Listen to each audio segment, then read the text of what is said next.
ముందుగా ఇది చాలా మెమరబుల్ డే అవ్వబోతుందండి.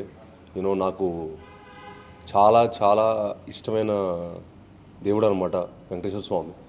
మా మదర్ ఫాదర్ కూడా నాకు శ్రీనివాస్ అని పేరు పెట్టారు. ఆ పేరుకు కరెక్ట్ జస్టిఫికేషన్ లాగా శ్రీనివాస కళ్యాణం ఎప్పుడు చిన్నప్పటి నుంచి తిరుమలలో చూడటం జరిగింది. నాకు కళ్యాణం అంటే శ్రీనివాస కళ్యాణం. సో అలానే తర్వాత అనుకోకుండా నా ఫియాన్సీ నా లైఫ్లోకి వచ్చిన తర్వాత శ్రీనివాస కావ్యానం అని పేరు పెట్టడం ఎందుకు అనుకోకుండా తిరుమల చేసుకోవాలనిపించింది. అండ్ అనుకోవటం అంటే అంత ఈజీ కాదండి. ఆయన అదృష్టం, ఆయన ఆశీర్వాదం ఉండాలి అక్కడ పెళ్లి చేసుకోవాలంటే. సో అంత అదృష్టం నాకు దొరకడం నేను చాలా చాలా ఆనందంగా ఉన్నాను. మా మదర్ ఫాదరు నేను చేసిన అదృష్టంగా ఫీల్ అవుతున్నాను.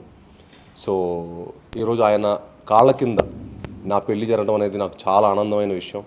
అండ్ రియలీ లుకింగ్ ఫార్వర్డ్ ఎప్పుడెప్పుడు వెళ్ళి ఆయన కాళ్ళ కింద, స్వామివారి కాళ్ళ కింద పెళ్లి చేసుకోవాలని వెయిటింగ్ అనమాట. Thank you. మీ అందరూ వచ్చి నన్ను బ్లెస్ చేసినందుకు మీడియా సభ్యులందరికీ నా ధన్యవాదాలు. Thank you.